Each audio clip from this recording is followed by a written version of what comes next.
Goeienaand en welkom by vandag se aandiens. Ek is opgewonde oor die woord wat nou gaan volg. Maar ek wil eers vir almal wat ingeteken het op hierdie kanaal 'n groot dankie sê. Julle likes en kommentaar maak 'n groot verskil om hierdie video's uit te kry na mense wat ons nog nie bereik het met die woord van God nie.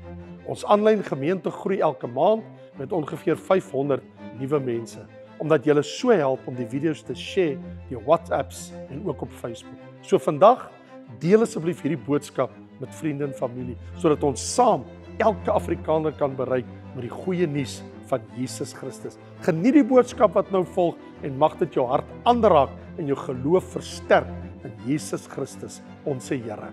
Amen.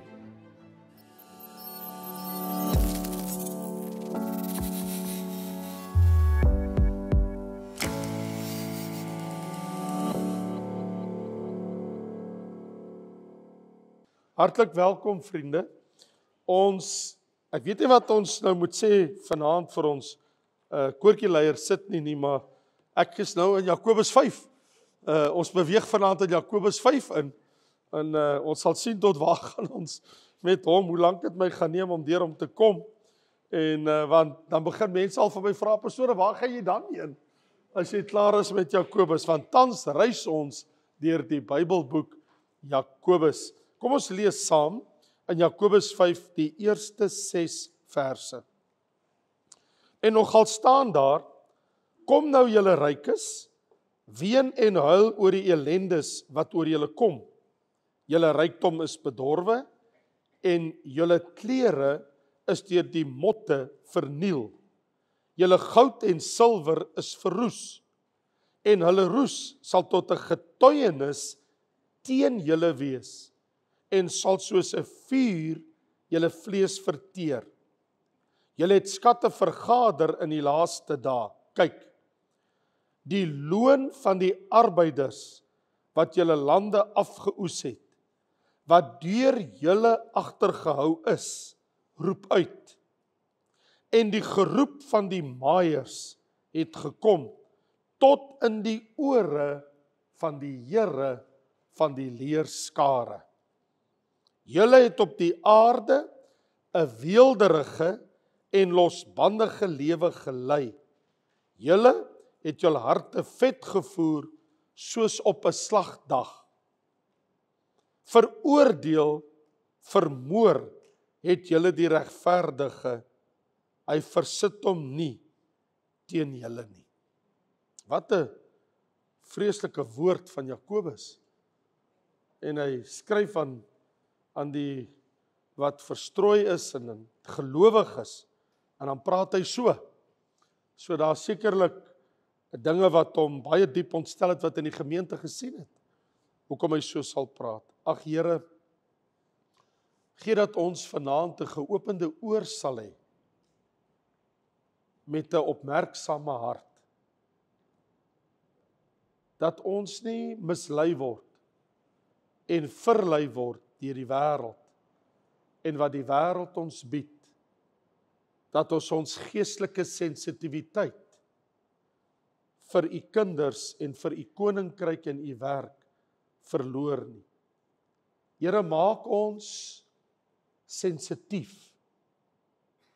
Gee in ons 'n opmerksaamheid en gee ook 'n gewilligheid in ons hart om ons nie te verhard nie, maar om te hoor wat die Here vir ons wil sê.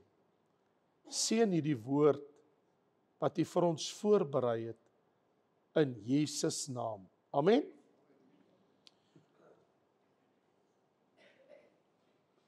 As 'n mens in opsommender wys kon 'n paar woorde gesê het oor wat Jakobus hier sê, baie spesifiek in hierdie paar verse wat ook so uitgeblok is, dan kan ek dit sekerlik noem die waardeloosheid van rykdomme, aardse wêreldse rykdomme, die waardeloosheid daarvan, want dis ons waarop hy fokus, dat dit is maar net van verbygaande aard en waardeloos. Vriende, kom dat ek net vir jou ter inleiding baie regheid met jou praat. Kyk, ons is almal in 'n wêreld vasgevang van materialisme. Dit is ons wêreld. Ons is nie in die hemel nie, ons is op die aarde. Ons lewe hier. En in die wêreld wat ons in lewe, is Mammon die God. Dit gaan oor, jy kan nie lewe as jy nie 'n inkomste het nie. So, ons is vasgevang in 'n wêreld waar om te oorleef, moet ons deel wees in 'n sekere sin met die wêreldstelsel.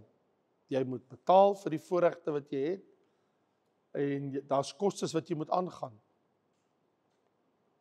Die gevaar van wat altyd op die horison lê en loer vir die gelowige, is die versoekinge van die wêreld en alles wat die wêreld bied.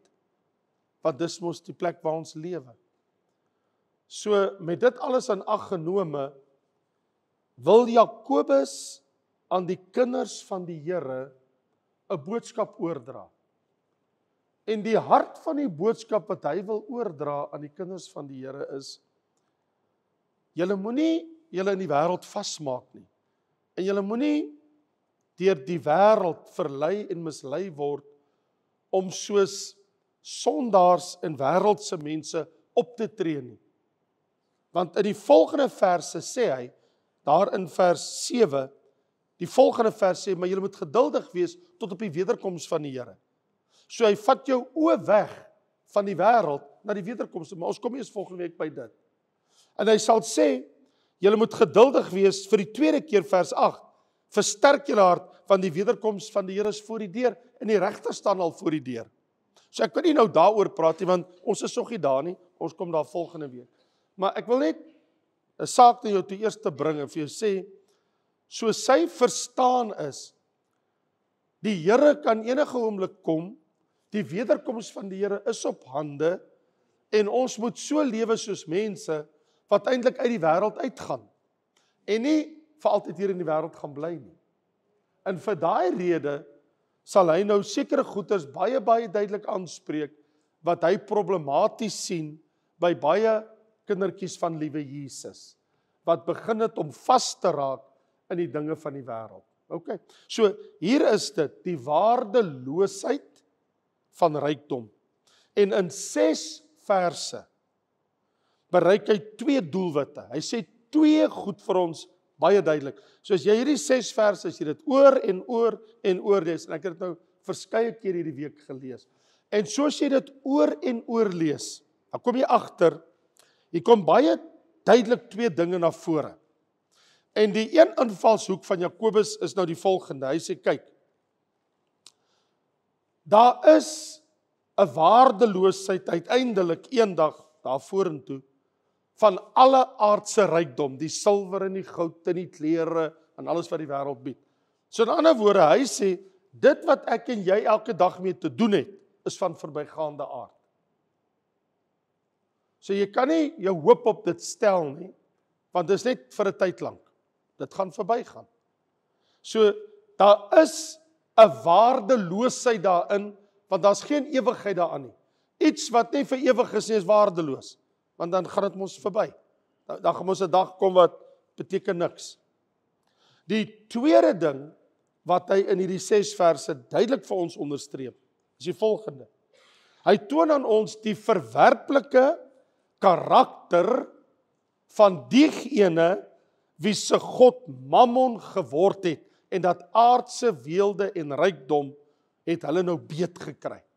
So dis die 2 dinge van die invalshoek van Jakobus. Hy 2 dinge wat hy vir ons hier uitwys. So, en in sy skrywe wil Jakobus die wat hulle uitgee dat hulle disippels van Jesus. Jy sê, maar ek is 'n kind van die Here. Ek is 'n disipel van die Here. Ek is 'n volgeling van Jesus. Dan waarsku hy ons om te sê, onthou, die wederkoms van die Here kom, en so tot dan is daar sekere dinge wat hy wil hê ons moet van kennis neem. En wat hy nie doen nie, want dit lyk vir jou so. As jy begin om te lees, dan is dit like, Jakobus, is dit nou nodig om nou so kras te wees? Want wat ek wil sê, hy's nie besig om 'n blindelingse, en ek wil die woord gebruik, blindelings. Hy is nie besig om 'n blindelingse voor die voet aanval te loods teen mense wat geseënd is met rykdom en welgesteld is nie. Want dit, as jy so net die kraak lees, dan kry jy die indruk, dit pla hom. Maar dit is net nie waar nie. Ek bedoel, hy ken die Bybel. Hy ken die Ou Testament. Abraham was een van die geseëndste mense wat ooit geleef het. Hy het rykdomme gehad dat dit vir hom te veel was. Dis Job op sy ou dag, tot in die 4de geslag, na hy alles verloor het teruggekry by verre wat geen mens kan uitleef. Koning Dawid het so baie gehad, hy het baie weggegee vir God se werk aan die einde van sy lewe, sien jy dit mos. Maar dan koning Salomo, hy was die rykste man wat ooit geleef het op die aarde. Jy het koning Josias. So, hy weet, Jakobus, want hy lees mos die skrifte, hy weet, hy het dit nie teen mense wat geseënd is en welgesteld is nie. In die Nuwe Testament sien ons 'n Filemon wat geseënd is, ons sien 'n Josef van Arimatea, ons sien selfs 'n godsvrou Lydia wat die Here uitsonderlik geseën het. So die Bybel het dit nie teen rykdom nie, per se. Dit is nie waaroor dit gaan hier nie. Maar dit is wanneer die liefde en die aandag van daai dinge mense se harte begin vasgryp. Dis wanneer die probleem kom. Want dit het die vermoë. En onthou, geld en weelde is neutraal. Daar's niks slegs en boos in dit nie. Maar dit is die een wat dit hanteer, wat verlei word daardeur.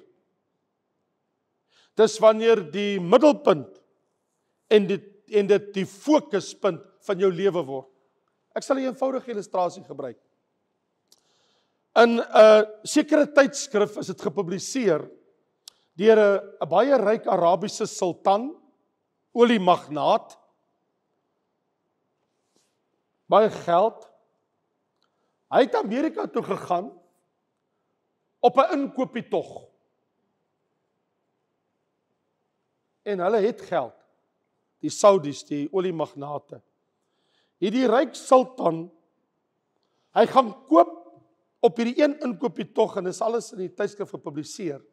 Hy het vir hom 19 Cadillac motors gekoop, een vir elkeen van sy 19 vroue.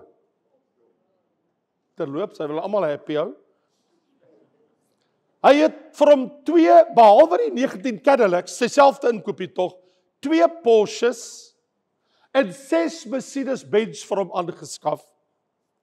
En nog 'n hoëspoedboot, 'n speedboat, en met dit 'n groot voertuig trok om dit te kan sleep waar hy dit wil hê.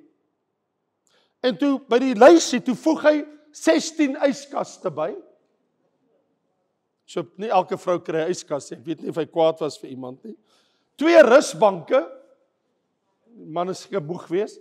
En dan het hy wat hy ook gedoen het is, hy het baie ekstra tasse gekoop vir al die klere wat gekoop is vir die 19 vroue. Ek wil jy kan ons nou dink hoe gaan dit as 'n vrou op 'n inkopietog gaan. En as jy dit nou wil glo of nie, hy sluit vir hom sy eie casino slotmasjien aan. Hy wil ook sy eie slotmasjien hê wat geld uitspoel. En hy koop dit ook. En asseblief, alles afgelewer in Saudi-Arabië teen die skramele bedrag het ek uitgewerk van 855 miljoen rand asseblief. Dit is die cheque wat hy uitgeskryf het. 805. Ek bedoel, wat 'n inkoopie tog, sou jy sê? Nou, ek weet jy sal nou dink, maar dit is 'n bietjie buitensporig. Dit is extravagant. Wel, daar is sulke mense. Nou, ek en jy weet, dis mos nou nie, ons leef mos nou nie so nie, en ons ken mos nou nie sulke mense in ons kringe wat so kan leef nie.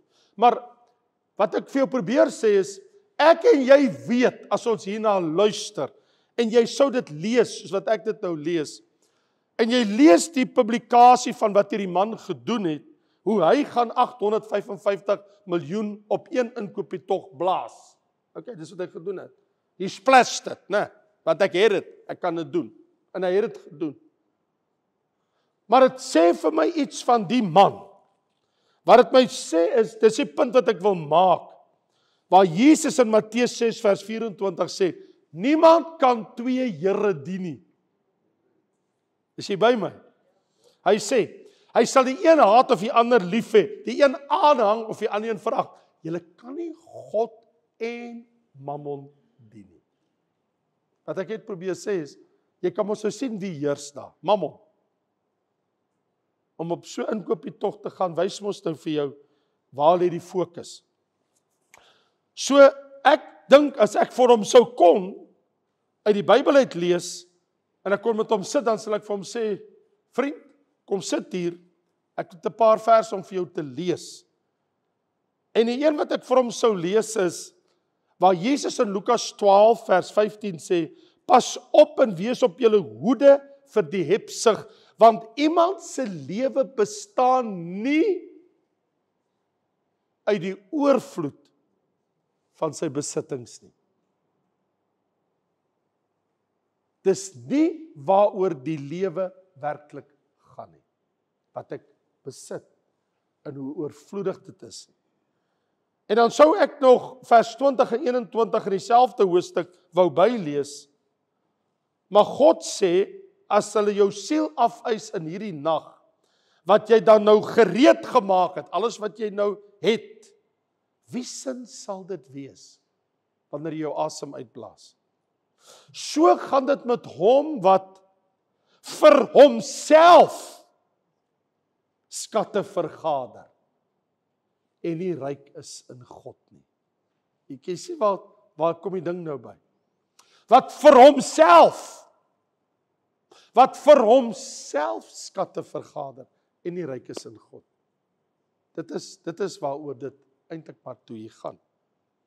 So diegene wat het die groot gevaar bestaan dat materiële welvaart het die vermoë of die potensiaal om jou fokus en jou belangstelling op die wêreld te fokus en jou weg te trek van geestelike dinge as jy nie versigtig is nie.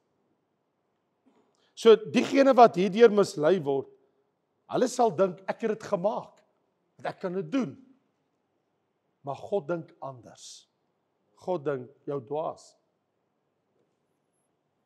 Wat gaan jy doen as jy jou asem uitblaas? So hier is Jakobus, met dit alles in ag genome, sê Jakobus. Hy sê, kom nou julle rykes, ween en huil oor die ellendes, julle rykdom is bedorwe, julle klere is deur die motte verniel, julle goud en silwer is verroes, die getuienis, die roes sal 'n getuienis teen julle wees, en sal soos 'n vuur julle vlees verteer, en julle het skatte vergader in die laaste dae. Is die vraag eintlik, bedoel jy, daai dinge wat ek gedink het, dit is toe my skat. Dis toe nie wat ek gedink het my skat is nie, maar wat dit vir my uiteindelik gaan baar in die laaste dae. Jy sê, hier's die ding, wat Jakobus sê is, niks in die wêreld hou vir ewig nie. Okay? So kom ons sê dit vir mekaar. Niks wat ek het ek vir altyd nie. Okay, so, nou dat ons dit weet, moet ons ook vir onsself kan sê, die saad van die dood, wat 'n einde aan alles bring, die tot niet gaan tog uiteindelik alles so in die skepping wees, wat die Bybel sê, die aarde en die werke van die mense, alles daarop, gaan met vuur eendag verbrand. 2 Petrus 3. So hier is waar ons is. Wat ons het, sal ons in elk geval eendag tot niet gaan. So, as ek dit in gedagte hou, dan weet ek die ene wat ek nie kan doen nie. Ek kan nie my sekuriteit op hierdie dinge bou nie. Want as ek dink as enige sekuriteit in aardse dinge, dan maak ek 'n baie groot flater. Want die geldmark fluktueer uierliks en die aandelebeurs en die aandelemark is onbestendig, daar kan enigiets gebeur. So hy sê, julle klere sal deur motte verniel word en die rykdom sal tot niet gaan. So Die punt is wat hy maak, wat ons het, is baie onseker. Daar's nie waarborge nie. Want daar's nie sekuriteit in verganklike dinge nie. Daar's nie sekuriteit daarin nie. En daarom sal Paulus se woord in 1 Timoteus 6 'n baie tydige woord wees, toe hy in vers 17 sê, beveel die rykes in die teenswoordige wêreld om nie hoogmoedig te wees nie, en nie hulle hoop te stel op die onsekerheid van die rykdom nie. Hy sê, wees nou versigtig, want jy kan nie 'n hoop op hierdie dinge stel nie. Miskien, en ek kon nie help om te dink aan Psalm 62 vers 11, want vir my was dit iets baie aangrypend, toe ek daar lees, die Here sê, as die vermoë aangroei, as wat jy het, begin om te vermeerder, en dit gaan finansiëel, materieel, beter en beter met jou, as die vermoë aangroei, en jy raak in 'n al, volgens jou oordeel, in 'n gesonder finansiële posisie, sit nie daar jou hart daarop nie. Moenie jou hart daarop sit nie. Dis die punt wat hy wil maak. Dis wat Jakobus sê. Want anders word jy mislei. Deur te dink, ek het nou sekuriteite. So die baie belangrike ding is, en ek bedoel, Spreuke is baie duidelik, né? Wanneer ons lees in Spreuke 22 vers 1, 'n naam is verkiesliker as groot rykdom, en guns beter as silwer en goud. Hoekom sal die Bybel so sê? Want 'n goeie naam oorleef jou, maar nie jou rykdom nie. Dit gaan na iemand anders toe. Maar jou goeie naam wat jy gehad het in die lewe, wanneer jy nie meer daar is nie, dit sal bly staan. Mense sal jou onthou vir wie jy was. So wat hy wil sê, Jakobus is, al hierdie dinge van die wêreld wat die mense so vasgryp, dis van verbygaande aard. So hy sê daar in vers 6, kyk, die loon van die arbeiders wat agtergehou is, dit roep tot die Here, en julle lewe wat op aarde wat weelderig en losbandig was, jy kon doen wat jy wil, jy het jou hart vet gevoer, hy sê, en jy het nie omgegee vir ander nie, veroordeel, vermoor, jy sal nou sien wat die Bybel daarby bedoel, hy versit hom nie teen julle nie, wat hy hier doen, sê baie mooi kyk, hy het 3 dinge wat hy uitwys, maar dit is baie treffend, en die 3 dinge staan baie naby mekaar, dit is amper asof hulle verhouding met mekaar het. Die dinge wat die mense doen, waarvan Jakobus hulle beskuldig, staan eintlik so naas mekaar. Die eerste ding wat hy sê is, julle het die werknemers, die arbeiders uitgebuit. So dit moet ons nie doen nie. Moenie daai pad gaan nie. Dis wat hy waarsku. Die loon van die arbeiders jy terughou, jy het hulle uitgebuit. Jy kan nie 'n arbeider se loon terughou en hom uitbuit nie.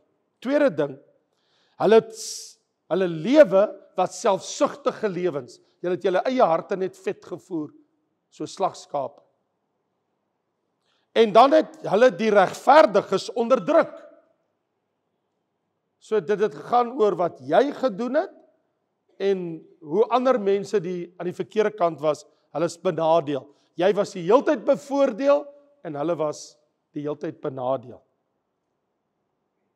So Jakobus, hy sien nie net 'n huidige oordeel nie, maar hy sien ook 'n toekomstige oordeel.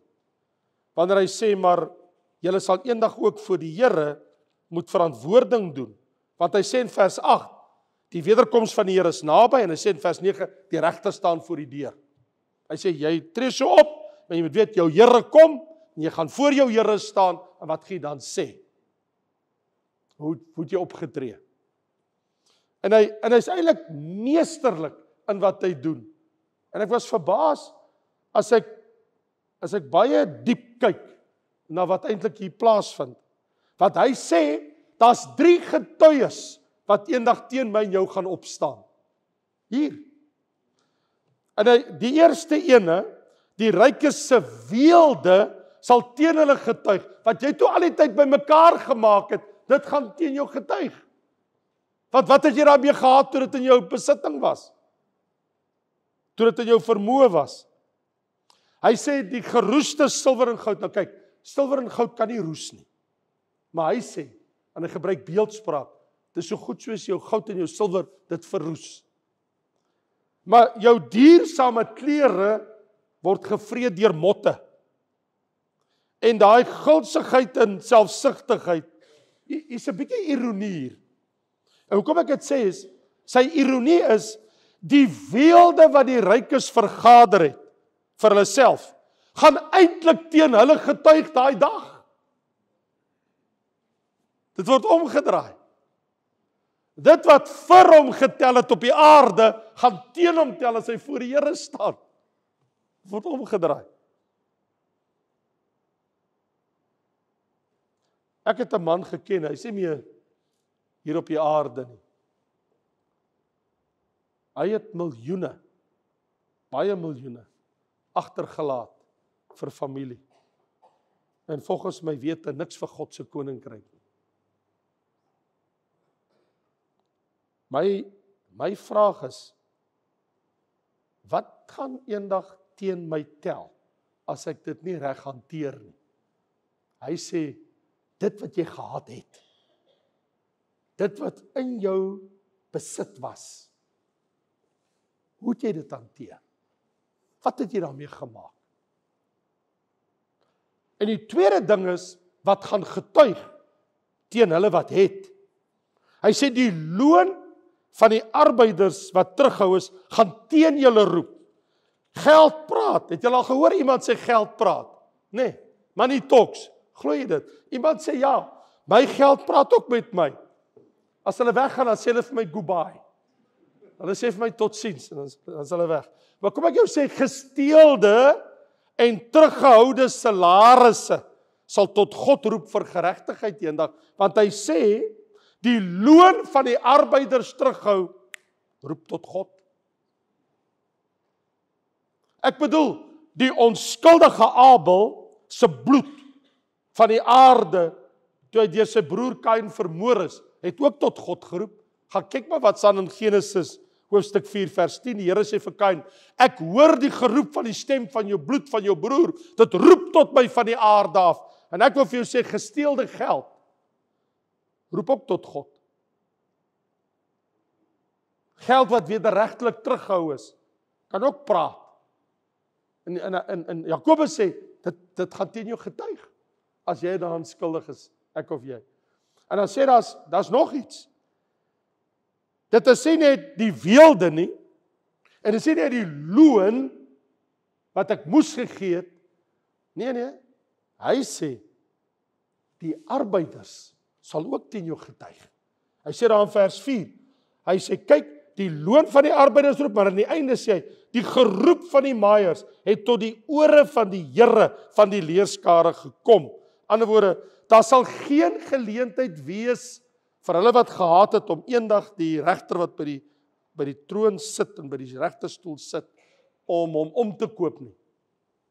Jesus is nie omkoopbaar nie, kan hom nie bribe nie. Want God hoor as mense tot hom roep, as hulle onregverdig behandel word. Die Bybel sê, daar staan dit, die geroep van die maaiers het gekom tot by die ore van die Here, God hoor dit. So, was ons getrou, of was ek en jy ontrou in wat God aan ons toevertrou het? Dit is iets wat ons enig mee sal moet deel. Nou, ek weet, dit is goed om dinge te hê wat geld kan koop, maar is ook goed om die dinge te hê wat geld nie kan koop nie. Want daar is iets wat geld nie kan koop nie. Hier staan in Jesaja 55 vers 1, die wat dors het, kom sê die Here, en wie geen geld het nie, kom koop en eet, kom koop sonder geld, sonder prys, wyn en melk. En die Here praat hier met die volk oor geestelike dinge. Hy sê dit kos jou nie geld nie. Die dinge wat jou siel nodig het, kos jou nie geld nie. Dis verniet by die Here. Soos wat ons hier sien in Openbaring 22 vers 17, die Gees van die bruid sê kom, dat hom wat hoor sê kom, dat hom wat dors het kom, dat hom wat wil, die water van die lewe, wat jou siele dors tot in alle ewigheid en jou dors kan les. Verniet, dit staan so in die teks. Kom kry dit in die letterlike woord wat daar staan is, verniet. Mahala. Kos jou niks. Jy moet net kom. Daar's dinge wat verniet is by God. So, wat sal 'n 5 miljoen rand huis my baat, as dit nie 'n woning is nie? Wat sal 'n 1 miljoen rand ring, diamantring, aan jou vinger beteken, en daar's nie liefde nie? Geld kan nie dit koop nie, geld kan nie liefde koop nie. Geld kan nie 'n woning koop nie. Jy kan 'n huis koop, maar nie 'n woning nie.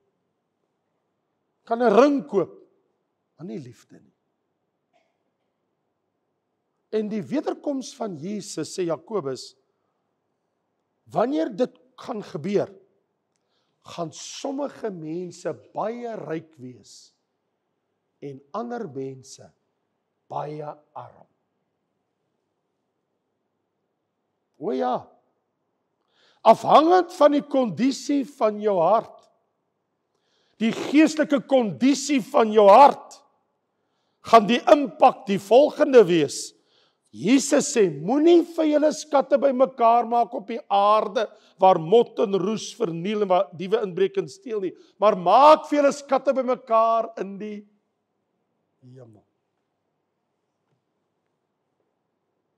So baie mense wat nou baie het, gaan daai dag niks hê. En baie mense wat vandag baie min het, gaan daai dag baie hê, wanneer die wederkoms plaasvind.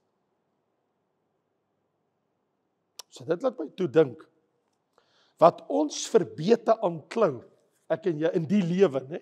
Want hy praat mos met ons oor die wêreld en die aarde en alles ons bymekaar maak. Ek het mos toe ek begin het wou sê, dit is nou, hy wil nou oor dit praat, in hierdie gedeelte van hom. Wat ek en jy so verbete aan vasklou, gaan ons verloor. Die goed dat jy nou aan vasklou, jy gaan dit verloor. Maar wat jy aan God gee, gaan jy vind. En terloops, die Here sit rente by.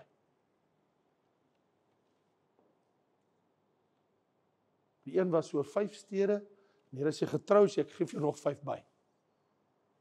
Laat my dink aan 'n baie bekende prediker, ek gaan nie sy naam noem nie. Hy was wel bekend vir sy lang preke. Dis nie Raymond Lombard nie, hoor. Dis nie ek nie. Maar hy was bekend vir sy lang preke. En daar was 'n organisasie wat jaarliks liefdadigheid hou vir die insameling vir geld, maar net met die doel om die armstes van die armes te help. En hulle vra toe vir die prediker, sal hy kom en die boodskap, die motiveringsboodskap preek bring, voordat die betrokke kerkorganisasie hulle insameling van die finansies sal doen. So voordat hulle vir die mense gaan vra om dan te gee vir die saak, hulle wil hê hy moet eers vorentoe kom by die kansel area en hy moet 'n boodskap bring, maar hulle vra baie mooi, hy moet dit asseblief so kort as moontlik hou. Want hy het mos hierdie langdradige stories. Hy moet net nie lank preek nie. Dit is die een versoek wat hulle het. Hulle het dit van baie duidelik en baie mooi gestel. En hy sê, nee, maar dis reg. Hy sal dit so doen. Dis fyn met hom. Hy daag toe daarop. En hy sê, sy preek is, en ek het dit toe my Bybel gaan kyk, Spreuke 19 vers 17. En ek het toe nou moeite gedoen om na sy teks te gaan kyk, want dit was sy teks. Ek sal dit vir jou lees. Eintlik ken ek dit, maar ek lees dit maar in elk geval vir jou. Hy sê, die teks sê, en dis sy teks, wie hom ontferm oor die arme, leen aan die Here. En hy, God, sal hom sy weldaad vergelde. Is daar iemand wat hier sit wat my nie verstaan wat ek gesê het? Maar in elk geval, dit klink nie so nie, ek gaan dit weer lees. Ek het een hand gesien, so ek sal dit weer lees. Wie hom ontferm oor die arme, leen aan die Here.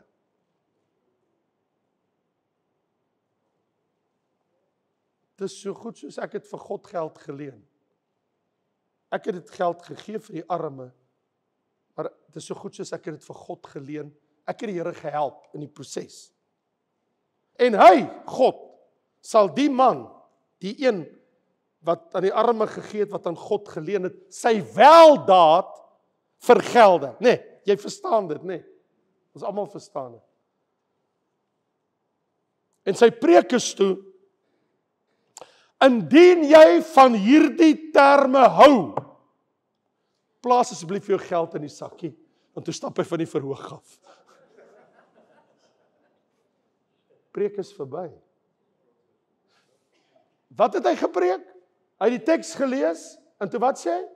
Indien jy van die terme hou, ek vra nou vir jou, wie hom ontferm oor die arme, leen aan die Here, en die Here sal hom sy weldaad vergelde. Maak dit vir jou sin? Okay. Hou jy van die terme? Put the money down. Gee jou geld. Jep. Ek sê Jakobus, Sela, dis waar. Geld praat. Maar wat gaan dit vir my sê in die oordeelsdag? Wat gaan dit vir jou sê in die oordeelsdag? Want die Bybel wys my, dit praat. Kom weer terug. Kom ons bid saam. Vader, ons hoor wat Jakobus sê. Ons verstaan wat sê hy vir die gemeente. Ons hoor hoe praat hy met God se kinders. Maar hoe spreek hy ook hulle aan wat uit lynheid is? Here, gee my 'n hart na die hart van God. Gee my 'n passie en 'n omgee vir ander. En 'n oop hart en 'n oop hand vir u werk. En vir die arme en die wat sleg behandel word. Dat ek my sal ontferm. En dat ek versigtig sal wees hoe ek hanteer wat u aan my toevertrou het. Help my, Here, in die naam van Jesus Christus, om altyd die regte besluite te neem, om nie my hand toe te hou nie, om nie myself te verryk nie, maar om altyd weer 'n hart te hê wat God behaag, en nooit te vergeet dat wie die arme help, leen aan die Here, en God sal vergeld. Vader, laat hierdie woord oor ons waak, elke dag van ons lewe, dat ons nie aan die wêreld en wat hy bied verknog sal raak nie, maar dat ons hart aan die Here verknog sal wees. Dat ons hart by U sal wees. Help ons, Here, in die naam van Jesus. Here, en as ek blind is vir myself, Haal die skille van my oë af, van my hart en my oë, dat ek kan sien. Dat ek sal skatte bymekaar maak in die hemel en nie net op die aarde. Bid dit in Jesus naam. Amen.